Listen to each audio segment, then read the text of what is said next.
Négociations syndicats-gouvernement, c'est une note de satisfaction réciproque qui sanctionne la première manche de l'année. Près de 60% des attentes des syndicats sont prises en compte. Et puis, faire de la jeunesse ce pilier qui compte pour bâtir une société équilibrée.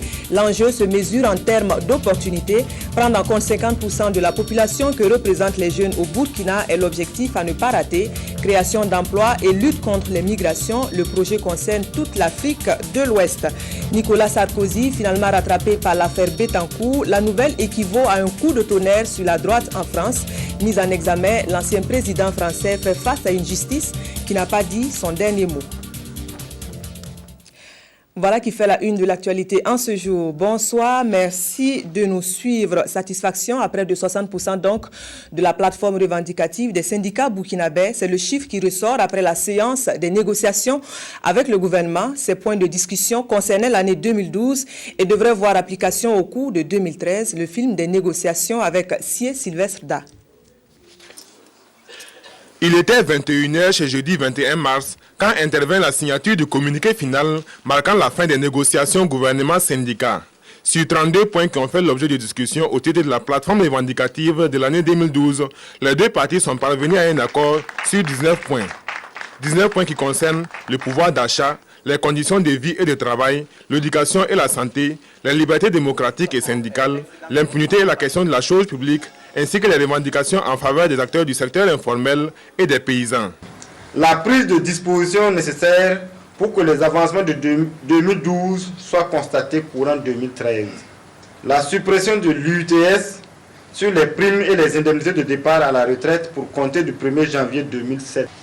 La poursuite et le renforcement du contrôle des prix et de la qualité des produits de grande consommation soumis à la réglementation. La reconstitution de la carrière des monitrices des garderies populaires avant la fin de l'année 2013. La poursuite et le renforcement de la politique visant la prise en charge gratuite des urgences médicales, chirurgicales et obstétricales. Le renforcement des contrôles des parquets dans les maisons d'arrêt, dans les commissariats de police et autres lieux de garde à vue, afin de prévenir et de réprimer la torture. La traduction effective devant les tribunaux des auteurs de crimes économiques et de sang. La mise à la disposition de la justice des moyens nécessaires pour faire la lumière sur les crimes commis à l'occasion des manifestations de février 2011 à Koudgou et des tueries de Guénon. La prise des textes et mesures d'application de la loi numéro 033-2009 AN du 16 juin 2009 portant régime foncier rural pour éviter les expropriations abusives des paysans de leurs terres. Le Conseil des ministres, l'Assemblée nationale et les organisations syndicales devront s'associer dans la mise en œuvre de ces différentes mesures. Le gouvernement a en outre pris des engagements complémentaires. Le renforcement des actions de suivi et de contrôle de l'application de la législation du travail. 2. L'appui aux partenaires sociaux dans la négociation et l'adoption des conventions collectives en cours d'élaboration. 3. Le respect des textes relatifs à la liberté syndicale dans les secteurs publics et privés. 4. Le renforcement des capacités des mandats tripartites dans le domaine de la législation sociale à travers notamment des sessions de formation. 5. La promotion de la culture du dialogue social au niveau national et particulièrement au sein de l'entreprise. Pour ce qui est de la mise en œuvre des engagements antérieurs, notamment ceux issus de la plateforme revendicative de 2011, le gouvernement a pris l'engagement d'assurer leur entière mise en œuvre selon des délais précis. On note entre autres l'uniformisation du taux d'annuité de 2% pour tous les retraités de la CNSS et la révalorisation des pensions inférieures à 50 000 francs de 40% au plus tard le 30 avril 2013. La relecture avant le 30 juin 2013 de la grille indemnitaire applicable aux agents de la fonction publique. Au bout du compte, nous nous sommes accordés sur des points et c'est l'essentiel. Les discussions étaient longues aujourd'hui. La négociation de la formulation des éléments du communiqué ont été un peu en partie à la base du retard. Ce n'est qu'un simple retard. Il n'y a pas eu d'accroc particulier. Je pense qu'on s'est entendu sur les points essentiels. Les points sur lesquels des discussions, il n'y a pas eu de conclusion, ont tout simplement été renvoyés pour être poursuivis dans le cadre du dialogue. Nous nous félicitons, c'est-à-dire du côté du ministre comme du côté des travailleurs, le sérieux qu'on a mis pour en tout cas parvenir à des accords. Quand même, jamais vu, 19 que nous avons obtenus sur 32, ça veut dire quand même c'est encourageant. Mais je pense que surtout ce qui nous a beaucoup épaté et que nous sommes très satisfaits, c'est les 2% d'annuité qu'ils ont vraiment, que le gouvernement a voulu accorder aux retraités. Il a fallu 3 rencontres et de longues discussions pour parvenir à un accord consensuel. Les négociations, faut-il les rappeler, ont débuté le 18 décembre 2012 et elles ont concerné chacun des membres du gouvernement et les différentes centrales syndicales et syndicats autonomes.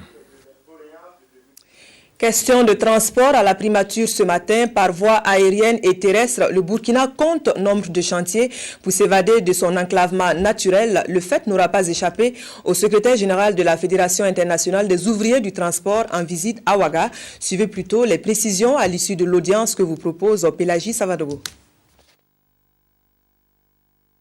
Je suis ici à Ouaga pour féliciter les 30 ans de service syndical de Nazi Kaboré, qui était le chef de notre bureau francophone africain depuis presque 15 ans maintenant, mais aussi de présenter Baïla Sow de Sénégal, qui maintenant sera le nouveau représentant francophone africain de l'ITF, qui vient du Sénégal, mais qui est maintenant aussi implanté ici à Ouagadougou, et de féliciter et de remercier le gouvernement de Burkina Faso pour toutes les assistances qu'ils ont dit et ils ont fait, et bien sûr que les syndicats, y compris les centrales syndicales burkinabé, ont fait ici. Et moi, je suis très content du fait qu'avec le Premier ministre, j'étais là avec l'intersyndicale de toutes les 6 confédérations burkinabé qui agissent ensemble.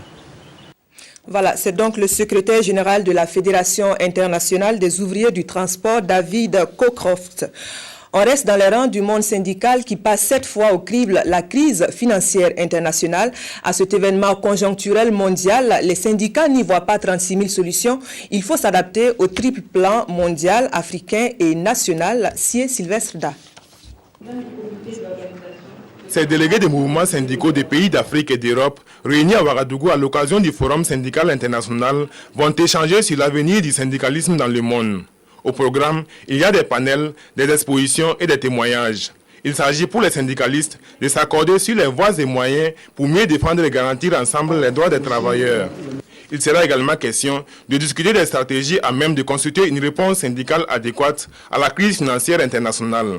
La question principale au forum, mais pour tout le monde, c'est comment va la crise économique mondiale et comment nous pouvons faire une réponse syndicale effective et globale le défi qui existe aujourd'hui de la crise économique. C'est intéressant parce que aujourd'hui c'est vraiment global, alors la crise est assez importante en Europe qu'en Afrique. Aujourd'hui, il ne faut pas se voiler la face. L'avenir appartiendra aux grands ensembles, à ceux qui sauront se mettre ensemble pour faire face à l'ensemble de ces difficultés, pour faire face à ce chômage massif, pour dire non aux violations, pour constituer une force de proposition capable donc d'impulser des politiques économiques justes, mais également capable de faire entendre la voix des travailleurs. Ce forum sera aussi l'occasion de marquer d'une pierre blanche les 30 années de syndicalisme de Nazi Kaboré, précédemment président de la Fédération internationale des ouvriers du transport région Afrique. Cette manifestation sera pour lui et ses compagnons une occasion de partage d'expériences dans l'optique de susciter des vocations. Pour faire le syndicalisme, il faut opter entre sa carrière et le syndicat. Au début, on ne le savait pas, mais par la suite, on a compris qu'il faut opter.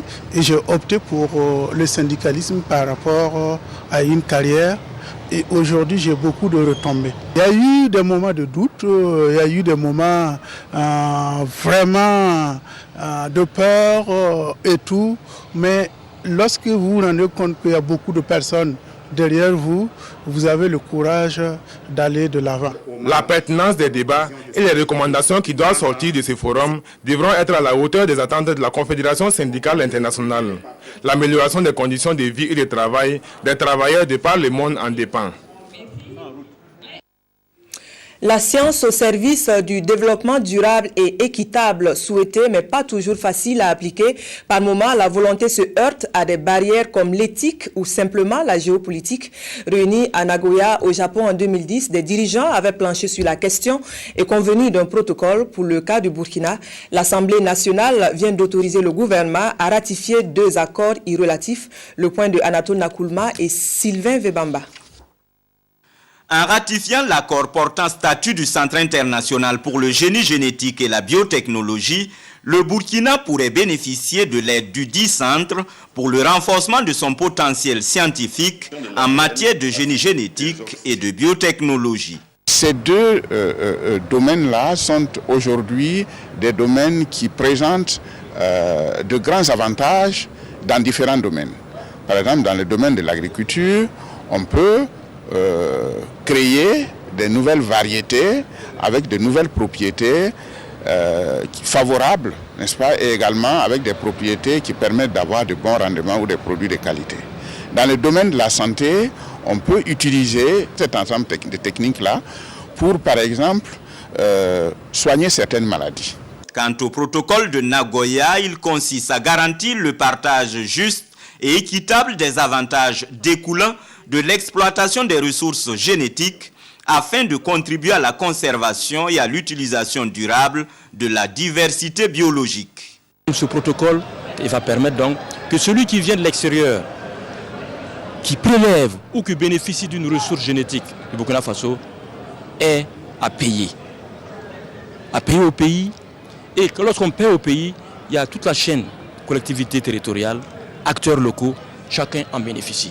Donc, si ça va à la base, les populations à la locale, à la base, sauront que les ressources génétiques locales ont des potentialités, peuvent être valorisées, sont des sources de revenus.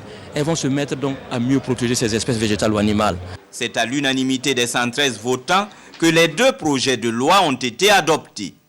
Au moment où s'ouvrait cette plénière, le caporal Tounouma Kaboré, décédé en mission au Mali, était inhumé.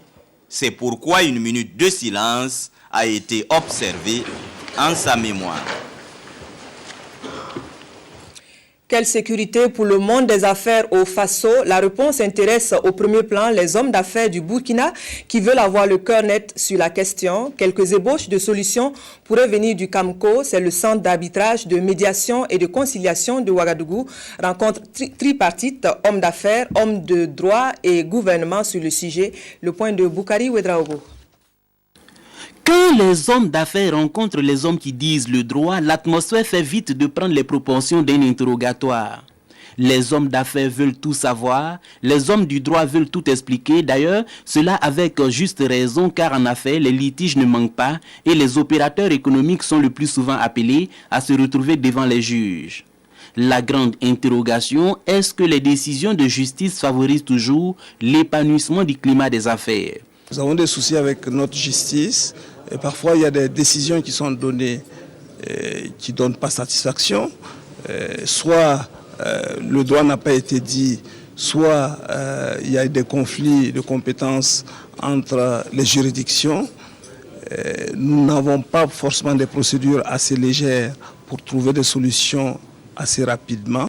Trouver des solutions assez rapidement, car en affaires, le temps c'est de l'argent, et donc pour assainir et rendre plus attractif le monde des affaires, le gouvernement burkinabé a créé une justice alternative, le centre d'arbitrage, de médiation et de conciliation de Ouagadougou, CAMCO.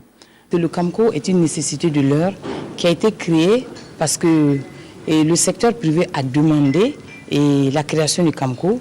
Et le législateur Ouada l'a recommandé et le gouvernement a suivi. Donc aujourd'hui, le CAMCO a beaucoup d'avantages qui font que les milieux d'affaires ont tout intérêt à régler leurs litiges au sein de cette justice alternative aux juridictions classiques. L'avantage ici, la médiation permet aux hommes d'affaires de poursuivre leurs relations car les litiges sont réglés à huis clos et en toute confidentialité. Cependant, une autre interrogation demeure. Que faire face à 2 décisions de justice contradictoires, celle du CAMCO et celle du tribunal de commerce? En tout cas, avocats, juges, hommes d'affaires n'ont pas utilisé la langue de bois. Les problèmes ont été posés, interpellant même le ministre en charge de la justice. Il nous appartient, à notre niveau, de travailler à garantir cette sécurité juridique et cette sécurité judiciaire dans un souci de promouvoir les investissements publics, les investissements privés, nationaux comme étrangers qui viennent dans notre pays. Les juges du Camco, tout comme ceux de l'État, sont sortis rassurés de cette rencontre. Les hommes d'affaires, eux, n'attendent qu'une seule chose, évoluer dans un environnement qui offre toutes les garanties possibles de sécurité juridique et judiciaire. Et puis c'est l'heure de l'évaluation qui sonne dans les rangs de l'engagement en faveur de l'alphabétisation. Le projet BKF 14 a essentiellement concerné la région des Hauts-Bassins et visait une autonomisation complète du dispositif face aux partenaires techniques et autres acteurs impliqués dans la lutte. C'était aussi l'occasion de partage d'expériences pour les responsables du projet finissant. Des précisions avec Ahadi Sandamba. À quelques jours de la clôture officielle du projet BKF 14, les membres statutaires du comité de pilotage sont face aux différents acteurs du projet dans la région des Hauts-Bassins. Un atelier dit de capitalisation des acquis dont l'objet est de communiquer sur l'expérience, la maîtrise d'ouvrage et le mécanisme financier des campagnes d'alphabétisation dans le processus d'autonomisation complète du dispositif. Il était normal que les acteurs puissent se réunir pour voir si les objectifs qui étaient assignés au projet sont atteints ou pas et envisager comment est-ce que capitaliser ce qui a été les acquis. À travers exposés, échanges et témoignages, les participants vont passer en revue toutes les expériences. De ces présentations déboucheront des résultats plus enrichis pour plus d'efficacité. On travaille sur l'alphabétisation. Les résultats qu'on a, on n'est pas toujours satisfaits.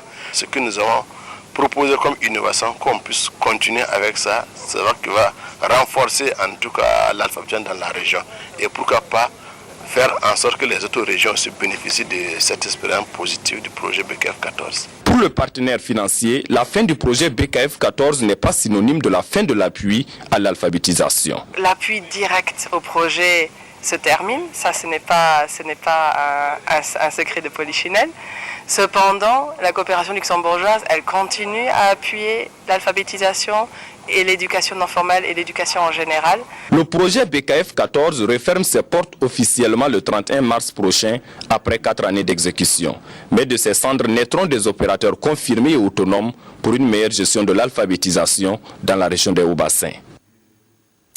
Le projet emploi des jeunes migrants et ruraux lui cherche sa voie. Elle semble tout trouver dans un pays à 50% de jeunes, comme c'est le cas au Burkina. Faire de la jeunesse ce pilier indispensable pour soutenir les fondements du développement. C'est l'ambition du projet dont la mise en œuvre est assurée par le CEDRES. C'est le centre en charge des recherches économiques, Karim Namouano.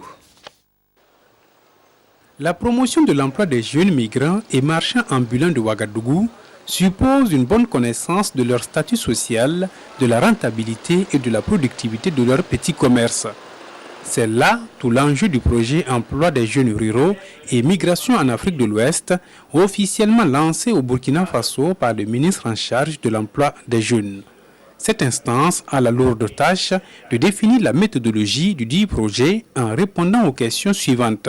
Quelle est la véritable situation? Pourquoi en fait ces jeunes-là quittent leur milieu d'origine pour venir en ville? Quels sont les problèmes qui se posent?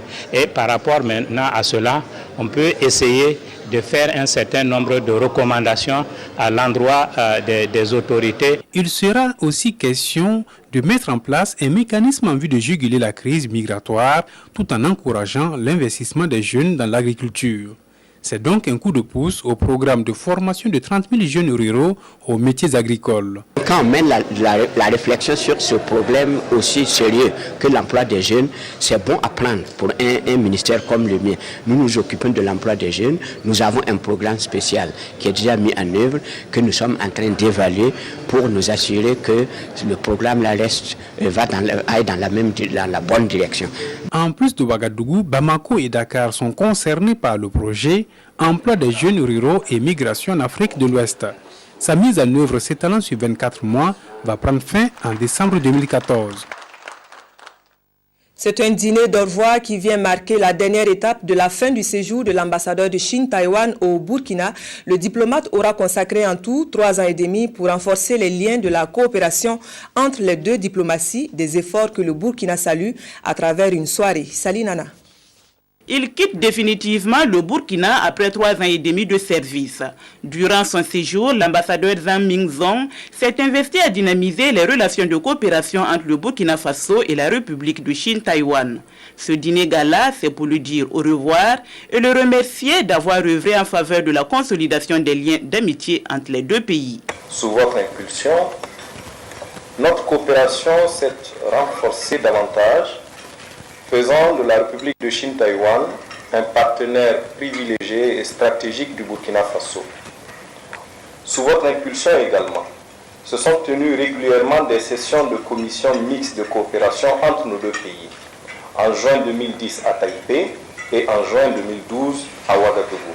Cette dernière session a retenu 22 projets de coopération dont la réalisation va certainement booster davantage notre coopération bilatérale. L'aide publique de la Chine-Taïwan a touché divers secteurs de développement, notamment la formation professionnelle, l'agriculture, la santé et la promotion de l'énergie renouvelable. Ma mission fut ponctuée par de nombreux dépassements dans certaines localités des 45 provinces, ce qui m'a permis de toucher du doigt la réalité du terrain, mais également d'apprécier l'accueil et la générosité des Burkinabés. Nous sommes tous des acteurs du développement, quoique notre activité. Ce soir, je prouve un sentiment de mission accomplie. Pour les efforts consentis par le gouvernement de son pays et pour son action personnelle dans la concrétisation des projets, et en reconnaissance de ses efforts pour le renforcement des relations d'amitié et de coopération entre la République de Chine, Taïwan et le Burkina Faso, Zhang Mingzong a été élevé au rang d'officier de l'ordre national.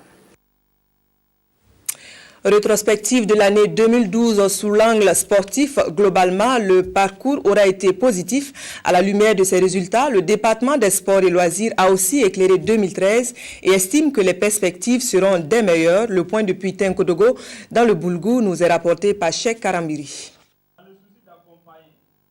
Au cours des travaux de ce 27e conseil d'administration du secteur ministériel, premier du genre de l'année 2013, les participants ont porté la réflexion sur le rapport d'activité 2012 et se sont également projetés dans le programme d'activité 2013.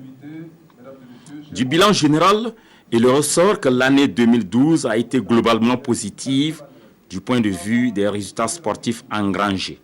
En témoigne la chevauchée fantastique des étalons à la dernière CAN en Afrique du Sud. De façon globale, on peut estimer le niveau de réalisation à plus de 80%, mais nous n'aimons pas trop ces chiffres parce que souvent ils ne représentent pas toujours quelque chose de réellement vérifié. Et nous voyons l'allure, les améliorations qui apparaissent à ce niveau-là. Donc, mais de façon générale, sur le plan des résultats, que ce soit au plan sportif, au plan organisationnel ou au plan infrastructurel et institutionnel, il y a eu, en tout cas, on a noté de grandes améliorations. Au-delà de ces résultats positifs, le ministre Yacouba Ouédraogo a demandé à ses collaborateurs de se tenir toujours prêts, car d'autres défis restent encore à relever. En ce qui concerne le rapport 2012, il faut dire que ce qui vient à l'esprit déjà, c'est la victoire des étalons, parce que c'est quand même une victoire puisque nous sommes arrivés en tout cas en finale. Et je dois dire qu'au niveau du ministère, nous devons faire en sorte que cet élan-là puisse se poursuivre.